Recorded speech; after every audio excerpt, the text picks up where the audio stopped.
sing dan saam, lof en prys sy grote naam, want hy is ewig koning in die hemel en op aarde. Sing dan saam, lof en prys sy grote naam, van die hemel koning skenk ons sy genade.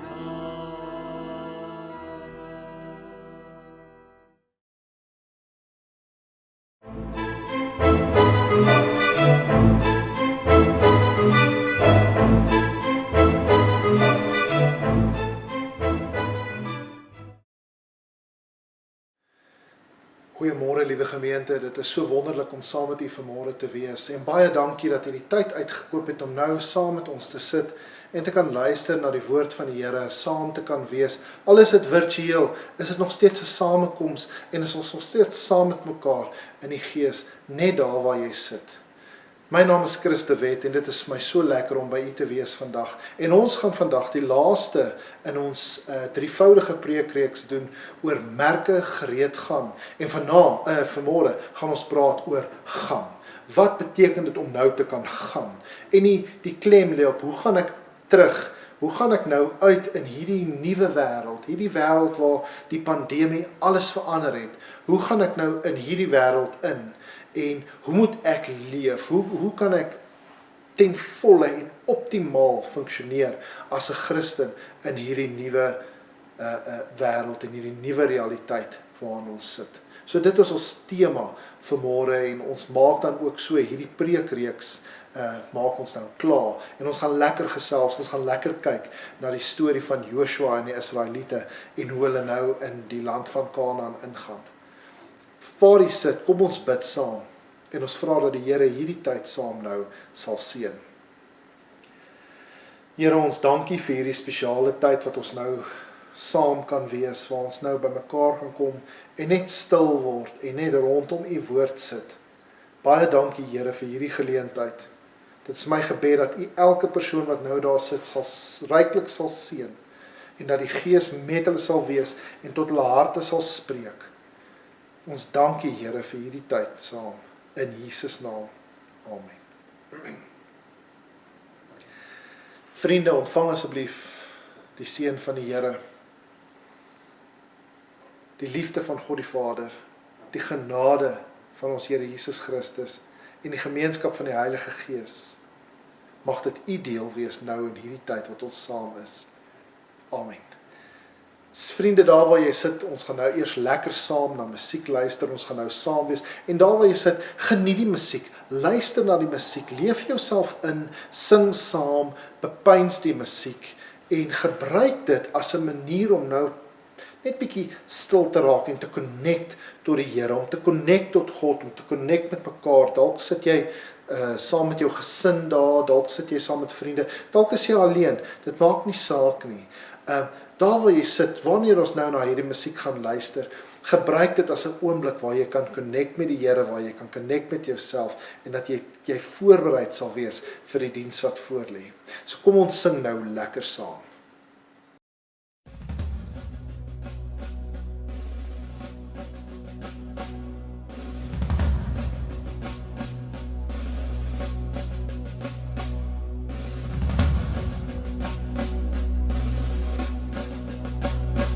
Neer my lewe laat dit hier, u gewy wees meer en meer, laat my hart gedurig juig en van dankbaarheid getuig. Neer my hande maak sterk, diensbaar in u goeie werk. Neer my voete skoei hier, met bereidheid tot u eer. Neer my stem en laat my sing, aan u Here hulde bring. Laat my mond die boodskap dra. Hulle sal vind wat na u vra. Leer my goud en silwer hier. Niks nou maak my eie meer. Al my kennis en verstand stel ek in die Vaderhand. Maak my hart vir u tot troon, deur die Gees wat in my woon. Rig my wil, gevoel en daad, altyd na die wyse raad. Neem my lewe, laat het neer. U gebly, wees meer en meer. Laat my hart 'n dierig juich, en vandaan waaruit getuig.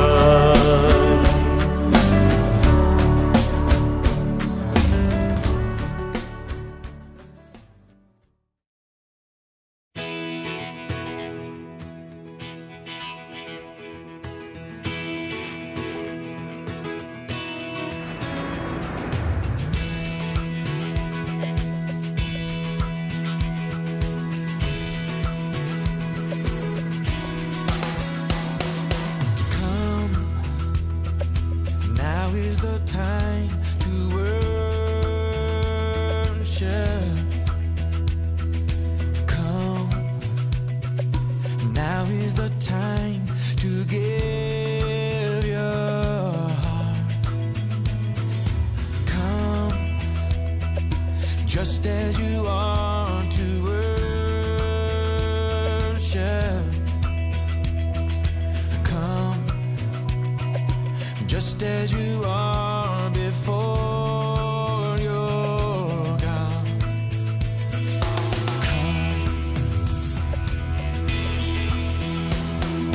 One day every tongue will confess you are God. One day every knee will bow. Still the greatest treasure remains for those who gladly choose you now. Come, now is the time to worship. Come, now is the time to give your heart. Oh, come, just as you are to worship. Come, just as you are before your God. Come. One day every tongue will confess you are God. One day every knee will bow.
Dit was nou baie lekker en ek hoop jy het lekker die musiek geniet en dankie daarvoor. Ek wil dadelik inspring met die preek vandag en ek het reeds vir gesê dat die tema is gaan. Die tema is gaan. Hoe gaan ons nou in hierdie nuwe wêreld en hoe gaan ons nou te werk in 'n wêreld wat anders lyk en wat vir ewig anders gaan lyk? En ek wil met u gesels vanmôre oor die storie van Joshua en die Israeliete. Weet, ons het nou in die preke van die afgelope 2 weke, ek het begin en ek het met die gesels oor merke, om op jou merke te wees. En ons het gekyk bietjie na hoe die Israeliete, hoe hulle uitgestuur is om die beloofde land te gaan verken, nê. En hoe hulle eers hulle koppe moes regkry. En ek het met u gepraat oor die minderheidsverslag en die meerderheidsverslag. En laasweek het Mani met u gepraat oor gereed. Hoe maak ek nou gereed om te gaan? Jy weet, daai antisipasie van ek is gereed vir hierdie wedloop. Hoe berei ek myself nou voor? En Mani het daai wonderlike teks uit Joshua 1 vir u gelees en lekker daaroor gesels. En nou vandag praat ons oor gaan. Dis nou nie meer op jou merke nie, dis nou nie meer verkenning nie, dis hulle is gereed, maar nou moet die aksie gebeur. Dan moet nou aksie wees en dis waaroor ons vandag gaan gesels. En ek wil met u praat oor hoe die Israel oor die eerste 2 gevalle en gevegte in die storie van die intog in die land van Kanaan en hoe die Israeliete gemaak het met hierdie eerste 2 gevegte. En kom ons begin sommer onmiddellik. Nou, almal van u weet, toe die Israeliete by die Jordaanrivier was, hulle het gerus by Gilgal en toe stuur hulle spioene uit om te gaan kyk na die eerste stad wat hulle moet inneem in hierdie intog in die beloofde land in. En wat was die eerste stad gewees? Die eerste stad was Jericho gewees. Nee, ons almal ken die stad, ons almal weet daarvan, die stad van Jericho. En hulle doen natuurlik wat enige slim weermag sal doen, hulle stuur spioene uit om te gaan kyk, wat is die opset, jy weet, wat moet ons doen, hoe moet ons voorberei? Kan julle sien, dit is tot 'n mate weer eens hoe hulle daai merke en gereed regmaak, nê. Hulle gaan verken eers. Hulle gaan nie blindelings in Jericho in en hoop maar hulle is lucky en hoop maar net God gaan hulle maar net opdaag en hulle help nie. Nee, hulle doen hulle deel. Hulle gaan uit en hulle beplan en hulle is op hulle merke en hulle maak nou gereed. En dan kom hulle, dis dan nou daai interessante storie natuurlik van Rahab wat die spioene moet skuiling gee.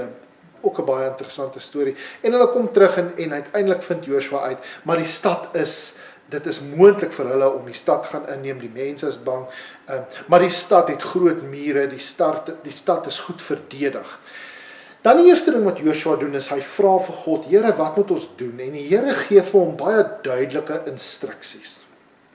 So Joshua kort 'n plan en God gee vir hulle plan en hy gee vir hulle die instruksies. En die instruksies is, wat julle moet doen is, julle moet gaan na die stad toe en julle moet vir 6 dae een keer om die mure van die stad loop en die priesters moet voorloop. Julle moet dit vir 6 dae doen en dan op die 7de dag moet julle 7 keer rondom die stad loop en as julle die 7de keer deurgeloop het, dan moet julle die ramshoring blaas en dan sal die mure van die stad ineenstort.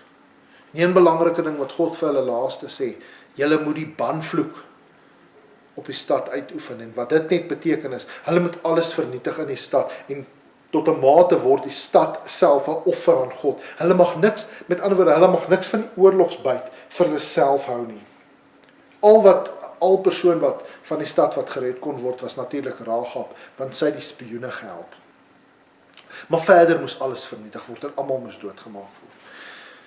En natuurlik Israel gaan en hulle doen dit, hulle loop een keer om die mure, elke dag vir 6 dae. 7de dag loop hulle 7 keer om die mure en hulle blaas die ramshoring en daar stort die mure ineen en hulle val die stad in en hulle neem Jericho in. En dit is 'n ongelooflike oorwinning.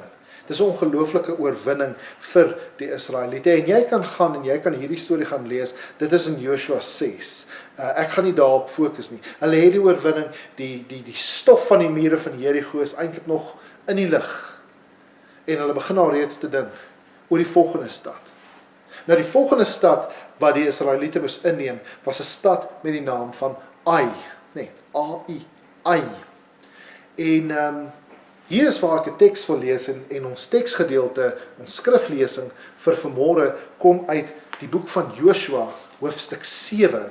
En ek gaan die eerste 6 verse van Joshua 7 vir u lees. Ek lees dit uit die nuwe Afrikaanse vertaling.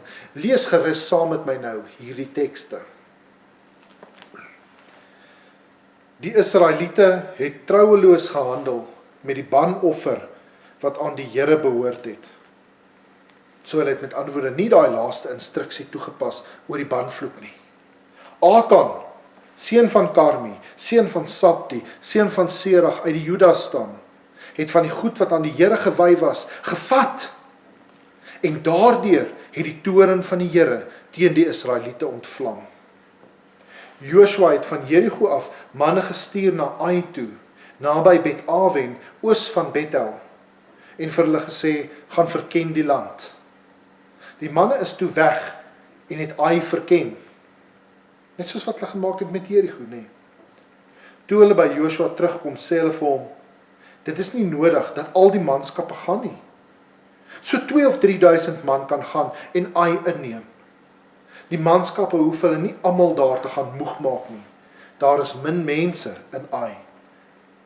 Daar het toe omtrent 3.000 man daarheen opgetrek, maar hulle moes op die vlug slaan vir die mense van Ai, en die het omtrent 36 van hulle doodgemaak.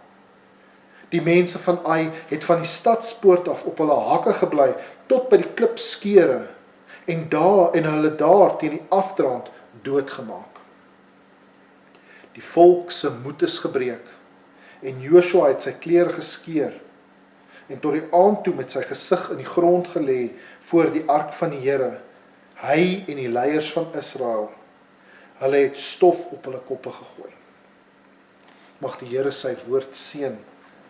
Vriende, wat gebeur hierso? Die Israeliete kry die groot oorwinning van Jerigo, nee. Jy weet, hulle is in ekstase, neem ek aan. Jy weet, dis hulle eerste keer, hulle gaan in en hulle is in die beloofde land en alles gebeur soos wat God vir hulle gesê dit sal gebeur. Die mure stort in een. Hulle het nie nodig gehad om een klip eers te gooi nie. Maar hulle vergeet om een ding te doen. Hulle voer nie die banvloek uit nie. Een man uit die stam van Juda, man met die naam van Akan, hou goed terug. Ek neem aan, toe hy gesien het, Jerigo het in mekaar gestort en die oorwinning is Israel sin. Toe dink ek het hy vir homself gesê, maar die oorwinning is ons nou behaal, ons het gewen.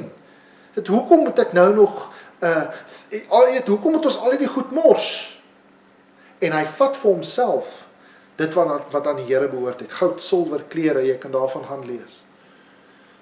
Hy vat dit vir homself en hulle gee nie die totale banoffer aan die Here nie.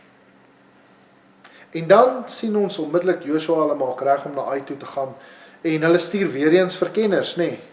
Die verkenners kom terug en sê, ag, Ai is 'n klein dorpie man. Mens hoor bietjie hoogmoed daar, nê. Ai is 'n klein dorpie. Ons kan hom maklik inval. Jy hoef nie eens die hele al die manskappe te stuur nie. Jy hoef nie die hele weermag te stuur nie. 3.000 sal genoeg wees. Ai is 'n klein dorpie. En hulle gaan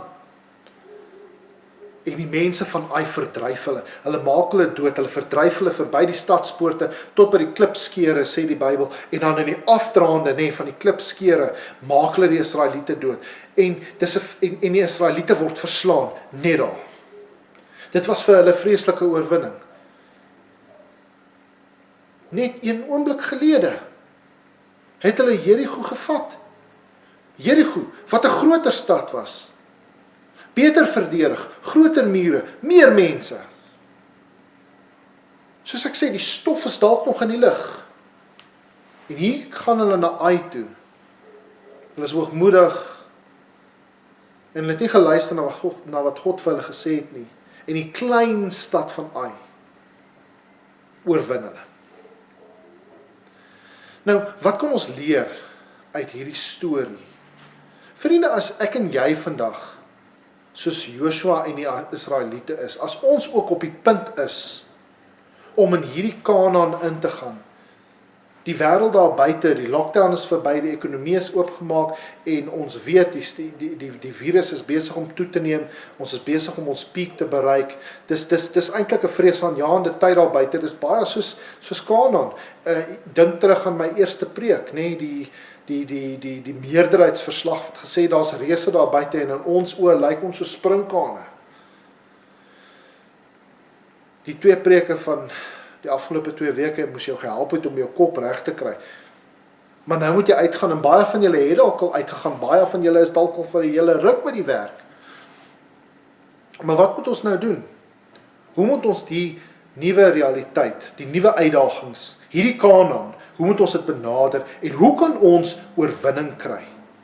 Want ek weet baie van ons het die pandemie het ons baie sleg beïnvloed. Dit het jou dalk beïnvloed finansiëel, dalk het jy jou werk verloor, dalk gaan dit swaar met jou besigheid. Dit het jou dalk ook sosiaal beïnvloed. Dalk is daar spanning in jou huwelik. Jy weet, hierdie tyd was 'n tyd toe geslagsgeweld vreeslik toegeneem het. Want mense is onderdruk, mense is gespanne en verhoudings ly daaronder. Dalk is jou huwelik op die rotse, dalk gaan dit nie goed by jou huwelik nie. Dalk sukkel jy in jou verhoudings met jou kinders, met jou gesin oor die algemeen. Dalk is jou verhoudings met jou werk, met jou werksmense, jou kollegas of jou werknemers of jou werkgewer is dalk nie baie goed nie. Wat ook al die probleem is, dalk is die probleem met jouself. Dalk is jou verhouding met jouself nie reg nie. Dit kan enigiets wees. Die punt is, ons staan vandag, soos Josua, soos die Israeliete, staan ons vandag voor 'n Kanaan wat ons moet inneem. Ek het vir jou in die eerste preek gesê, jy kan nie in die woestyn die hele tyd wegkruip nie. Israel kon dit nie doen nie, en jy kan dit ook nie doen nie, want die woestyn is 'n plek waar jy doodgaan. Jy moet gaan, ons moet uitgaan. Maar hoe moet ons dit benader? En ek wil so 'n paar beginsels vinnig uit hierdie storie van Jerigo en natuurlik veral die storie van die Israeliete wat by Ai verslaan is, wil ek 'n paar beginsels, 'n paar lesse net uitbring wat ons en u kan help om hierdie wêreld in te gaan en sukses te beleef en oorwinning te beleef. Die eerste ding wat ek kan sien uit hierdie storie, wat is die eerste ding wat ons agterkom? Die Israeliete het 'n plan. Joshua het 'n plan, nee. Soos ek aan die begin gesê het, hy gaan nie blindelings in en gaan val vir Jerigo aan nie. Hy het 'n plan, nee. En dit is baie belangrik. Jy moet 'n plan hê. Jy kan nie net, jy weet, dink jy gaan nou hier uitgaan en alles gaan weer dieselfde wees nie, want dit gaan nie dieselfde wees nie. Selfs al het dinge nie vir jou so baie verander nie. Selfs al dalk was die tyd van die pandemie vir jou 'n goeie tyd. Jy weet, daar's baie mense wat swaar gekry het tydens die pandemie, en dan sal mense wat goed gedoen het, dit was vir hulle goed. Jy weet, hulle het dalk meer geld gemaak, jy's dalk iemand wat 'n belangrike diens lewer, jy weet, dit kan enigiets wees, maar hoe ook al die saak staan, die wêreld gaan nie weer dieselfde wees nie, jou wêreld gaan nie weer dieselfde wees nie. En nou gaan uitdagings kom. En as jy nie 'n plan het nie, jy weet, daar's 'n baie bekende gesegde wat sê, he who fails to plan, plans to fail. En dis presies waar. As jy nie 'n plan het nie, dan beplan jy vir mislukking. Een van die groot probleme wat die Israeliete beleef het is hulle was dalk bietjie hoogmoedig. Hulle het gedink, ag, dis nie so bad nie. En hulle het hulle vyand onderskat. Moenie die wêreld daar buite onderskat nie. Moenie die uitdagings wat daar voor lê vir jou onderskat nie. Neem dit ernstig op.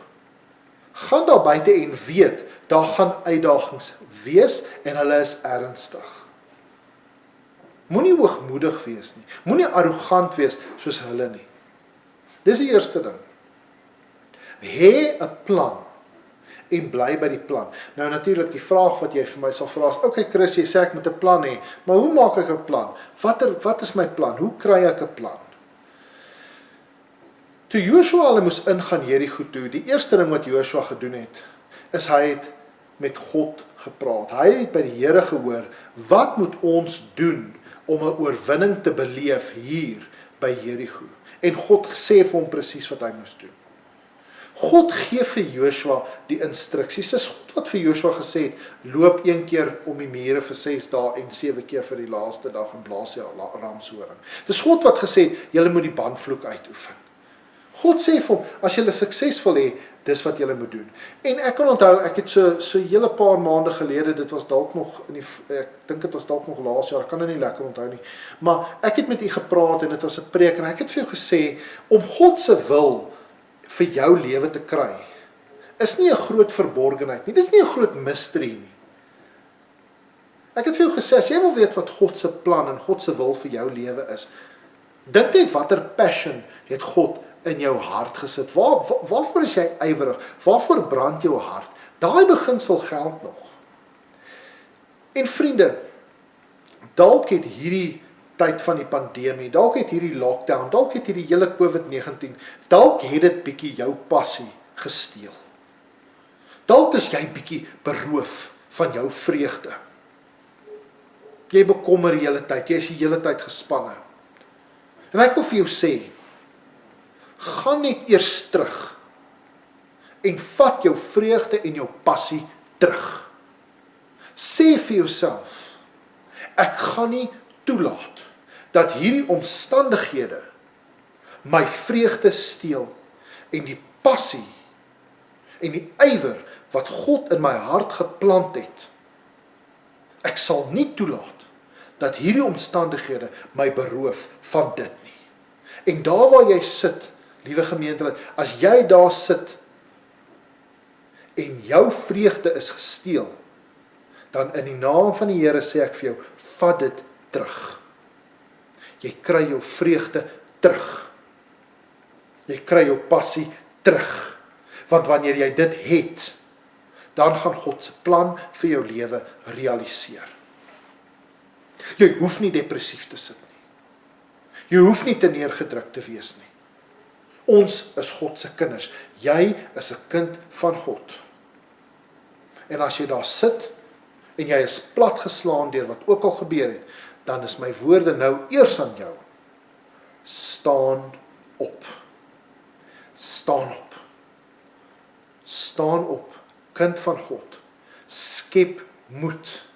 Man van God, vrou van God. Staan op daar waar jy is. En kry jou passie terug wat God vir jou gegee het. Daar is 'n plan wat God vir jou het. Hoe vind ek uit wat hierdie plan is? En dit bring my tot my tweede punt. Luister na die instruksies van God. En jy vra nou vir my, maar hoe kry ek die instruksies van God, Chris? Hoe moet ek weet? Ek het 'n beginsel in my eie lewe, dat wanneer dinge moeilik gaan, en wanneer ek by hierdie uitdaging sit, wat doen ek? Die eerste ding wat ek doen is, ek gaan in my binnekamer in, en ek gaan op my knieë, en ek praat met die Here. Dis eintlik so eenvoudig. Dis waar jou plan begin. Praat met die Here. Dis wat Joshua gedoen het. Praat met die Here, en kry jou instruksies van hom af. Dit is so belangrik. Vriende, jy weet, ons praat dikwels van verhoudings, en jy weet, daar's 3 belangrike verhoudings waaraan ons moet aandag gee. En die eerste verhouding, en die belangrikste verhouding, is my verhouding met God. En jy weet, as daar waar jy sit, wil ek jou vra, waar staan jy met jou verhouding met die Here? Bid jy nog? Praat jy nog met die Here? En ek sê nie, jy moet gaan in ure 'n dag bid nie. Weet, ek sê nie dit nie. Maar hoe voel jou knieë? Wanneer laas het jy net stil geraak? Wanneer laas het jy jou binnekamer ingegaan en gesê, Here, hier is ek. Dat jy net met die Here gepraat het en vir die Here gesê het, Here, ek weet nie meer nie, of Here, wat moet ek doen? Hierdie Kanaan lê soos 'n berg voor my. Hierso is Joshua, man van God, man van die held van die Bybel. En die eerste ding wat hy doen is, hy gaan en hy vra vir God.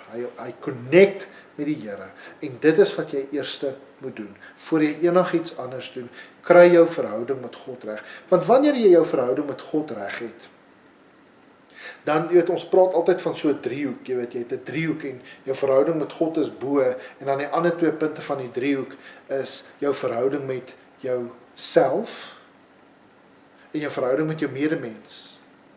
En jy weet, as jou verhouding met God reg is, dan waarborg ek jou verhouding met jouself gaan ook begin regkom, nê? Want jou dink van jouself, daaroor het ons gepraat in die weke wat verby is, jy weet, hoe jy na jouself kyk, is baie belangrik. En wanneer jy jou verhouding met God reg het, dan gaan jou verhouding met jou medemens ook regkom. Jy weet, dis interessant hoe jou verhouding met God align eintlik al daai ander. Jy weet, en as jy probleme het in jou huwelik, as jy probleme het met jou kinders, of wat ook al, as daar uitdagings is, en dis natuurlik om daai uitdagings te hê. Jy moet nie dink jy is 'n slegte mens, 'n slegte man, 'n slegte vrou, 'n slegte ouer, 'n slegte vriend, 'n slegte ma of pa. Jy moet nie dink jy's dit, net omdat daar uitdagings is. Nie, ons almal beleef het. Maar kry jou verhouding met die Here reg. En dan gaan jy sien hoe hierdie ander goed in mekaar kom. Luister wat God vir jou wil sê. God wil met jou praat. Dis die eerste ding. Dan wat jy moet doen, gaan terug na die Bybel toe. Vriende, ek wil vir jou sê, hierdie is 'n tyd, en ek is vas oortuig daarvan, hierdie is 'n tyd, waar ons baie ernstig weer terug moet gaan na die Bybel toe. Die eerste plek waartoe jy gaan, is na jou binnekamer toe, en jy gaan op jou knieë, en jy connect weer met die Here. En dan, maak jou Bybel oop, en doen ernstige Bybelstudie. Meer as ooit tevore het ons nodig om nou die Bybel ernstig op te neem en die Bybel te lees. En hier wil ek vir jou sê, dit gaan nie hierso net oor lees 'n stukkie Bybel elke dag vir 'n dagstukkie of so iets nie. Dis nou is 'n tyd om 'n ernstige Bybelstudie te gaan. As al ooit 'n tyd was wat jy die Bybel moes bestudeer, dan is dit nou. Lees die Bybel stadig. Ek het dit al vir baie mense gesê, jy hoef nie die Bybel vinnig te lees nie, die Bybel moet jy stadig lees, en lees hom stadig. Fokus op die woord, maak dit jou eie, internaliseer dit. Maar hierdie is die tyd wat ons terug na die skrif toe moet gaan.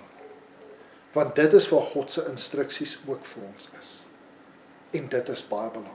Volg God se instruksies vir jou. Sy instruksies vir my lewe gaan anders wees as sy instruksies vir jou lewe. Ek kan nie vir jou sê wat God se instruksies is nie. Al wat ek vir jou kan sê is, maak soos Joshua, gaan na jou binnekamer toe, praat met God, maak die Bybel oop, lees die Bybel, en weet jy wat, jy gaan jou instruksies kry. God wil dit nie weghou van jou. En dan die laaste ding, wat ons hieruit kan leer, is konsekwentheid. Onthou een ding, hoekom het die Israeliete, hoekom is hulle verslaan by Ai? Want hulle het nie God se instruksies gevolg nie. Hulle het die goed aan die begin gevolg, hulle het om die mure geloop en die raamshoring geblaas, maar hulle het nie die banvloek uitgeoefen, hulle het nie die banoffer vir God gegee nie. Een persoon het 'n groot impak gehad op almal. Dis as gevolg van Akan dat daai manne van Israel toe uiteindelik dood is. En jy weet, die gevolge van, jy weet, of die verkeerde optrede van een persoon kan nadelige effekte hê vir almal en vir baie. En dit is waar vandag. Jy moet daar buite gaan en jy moet verkeerd optree, onverantwoordelik daar buite optree, en jy kan die mense wat die naaste aan jou is, jou gesin, jou vriende, kan jy beïnvloed. Moenie roekeloos wees daar buite nie. God gaan jou beskerm, maar jy moet luister na sy instruksies. En dit is baie belangrik. Wanneer jy nie dit doen nie, dan tot 'n groot mate is jy eintlik bietjie op jou eie, want dit is wat Akan gedoen het. Hy het nie geluister na wat God sê nie. En uiteindelik is hy en sy mense doodgemaak. Dit is 'n vreeslike storie.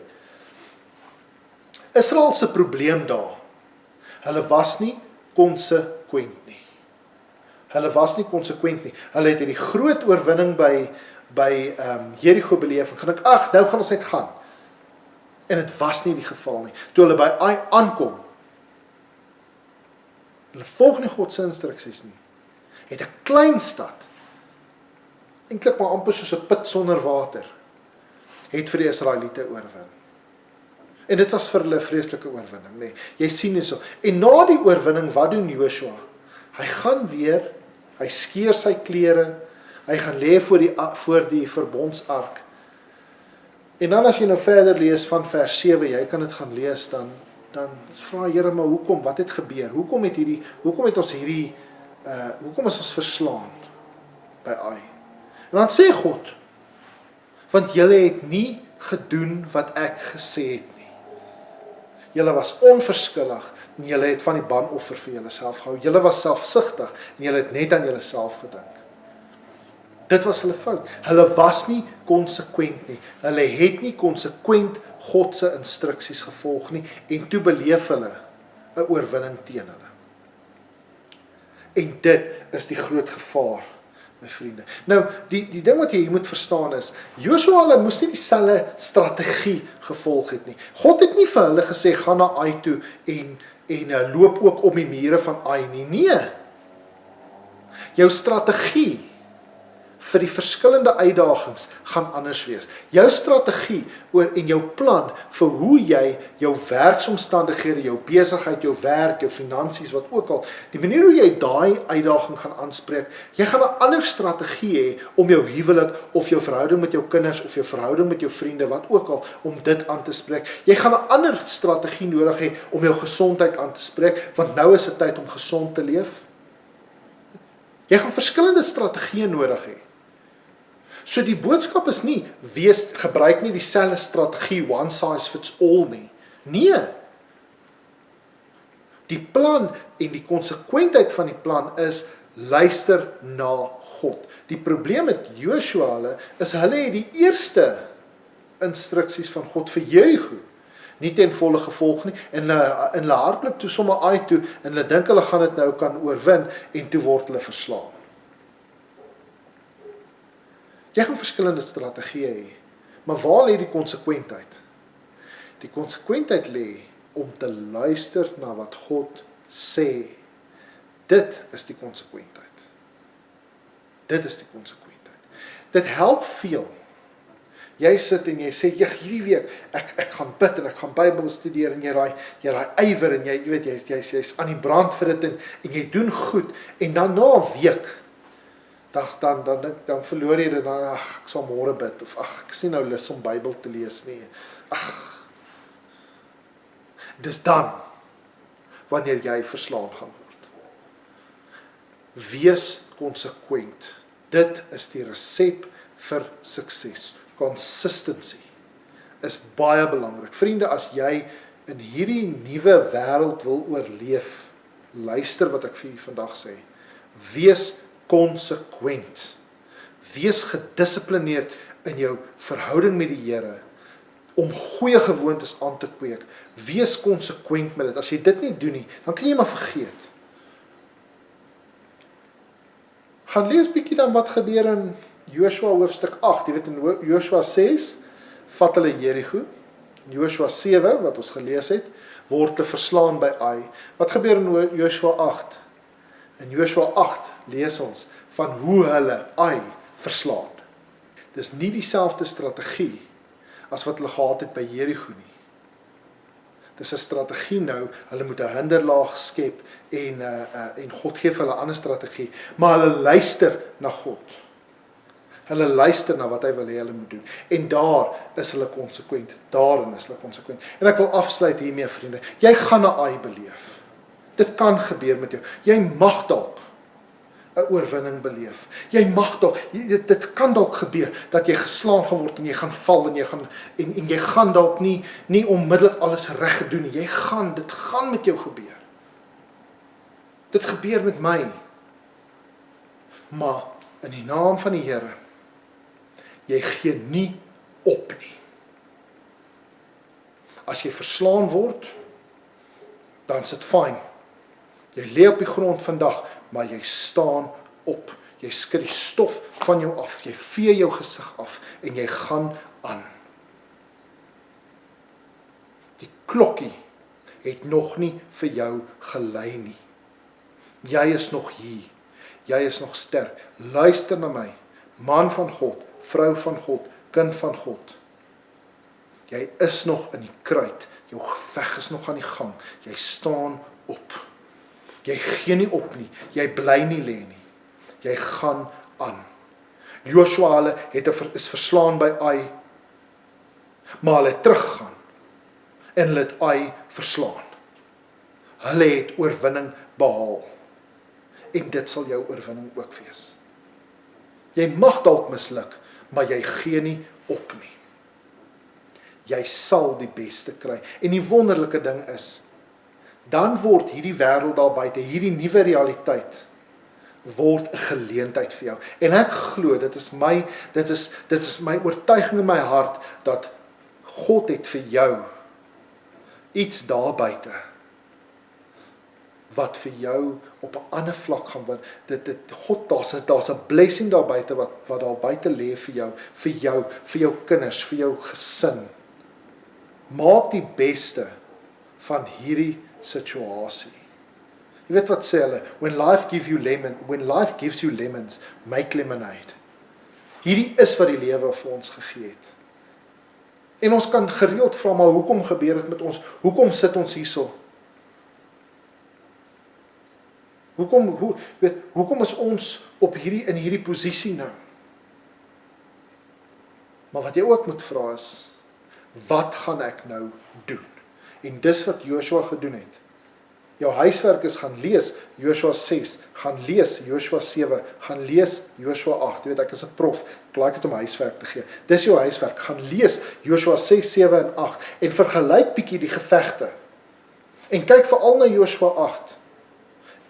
En kyk net wat doen Joshua. God gee vir hom daar ook 'n strategie. Hy moes 'n spies uitgestrek het teen Ai en hy moes dit daar gehou het. Kyk na daai goed. Gaan lees, gaan bestudeer, gaan na die Bybel toe, gaan na jou instruksies toe. Kyk wat kan jy daaruit leer. God het vir jou 'n boodskap daar en die Heilige Gees en die Here gaan dit vir jou gee. En gaan dan uit in hierdie nuwe realiteit, hierdie nuwe normaal. Dinge gaan nooit weer normaal wees nie en is dalk goed. Daar's 'n nuwe wêreld, nuwe geleenthede. En weet jy wat, oor 'n paar jaar wanneer die COVID-19 ding verby is, en ek glo dit gaan verbygaan, oor 'n paar jaar wanneer dit verby is, gaan jy opstaan en jy gaan sê, weet jy wat, ek het sterker uit dit uitgekom. Dit is wat met Israel gebeur het. Hulle het sterker elke keer uit hulle gevegte uitgekom. En dis hoe jy gaan. Weet jy, as ons kan afsluit met hierdie metafoor van die atleet weer. Die atleet hardloop, weet, hy het 'n plan, hy weet wat voorlê vir hom. Hy volg die instruksies van sy afrigter. En wanneer hy hardloop, dan hardloop hy met 'n konsekwente spoed, nê. Nee, jy weet, dit is soos as jy 'n lang afstand hardloop. Jy kan nie hier in die middel skielik stadiger begin hardloop nie, want dan gaan jy moet vinniger hardloop later. 'n Goeie atleet is nie noodwendig die vinnigste een nie. 'n Goeie atleet is die een wat konsekwent kan hardloop en sy spoed hou. En vinnig hardloop wanneer dit saak maak. Mag dit jy wees. Kom ons bid saam. Here, my gebed is vir elke persoon wat nou daar sit, elke gemeentelid, elke broer, elke suster, elke man van God, vrou van God, kind van God. Here, my gebed is, daar waar hulle sit, ontmoet hulle nou. Here, as daar mense is wat gespanne is, mense is wat voel asof hulle verslaan is, dan is my gebed, Here, laat U Heilige Gees nou iets in hulle wakker maak. Here, laat daar 'n druising, Here, in hulle gees wees wat sê, ek gaan nie lê nie, ek sal oorleef, ek is 'n kind van God. Here, baie dankie. Laat daai gees van U nou in elkeen van ons opkom en laat dit ons nuwe hoop, nuwe moed, nuwe krag, nuwe ywer gee. Ons dankie hiervoor, Here. Dankie. Dankie dat ons nou hier kan weggaan en in die wêreld kan ingaan en sterk kan wees, Here. Ons dankie daarvoor in Jesus naam. Amen. Vriende, mag die Here jou ryklik seën in hierdie tyd wat voorlê. Ek bid dat God se seëninge joune sal wees. Dankie vir die tyd wat U saam spandeer het. Ontvang asseblief nou die seën van die Here. Mag die liefde van God die Vader, die genade van ons Here Jesus en die gemeenskap van die Heilige Gees jou deel wees. Amen en amen. Totsiens.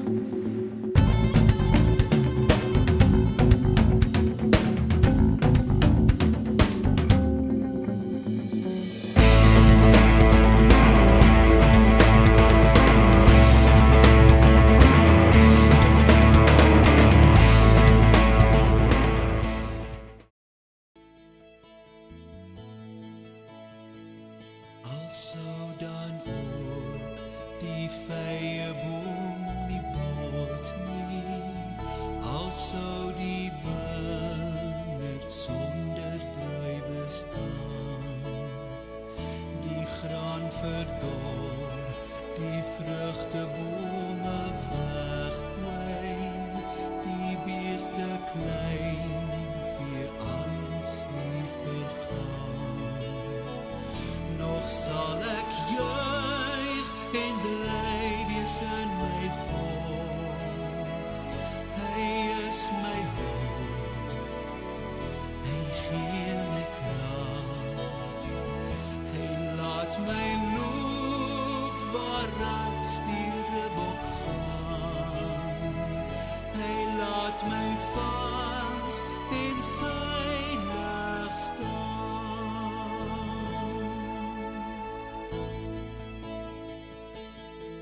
sal ek juig en bly wees in my God.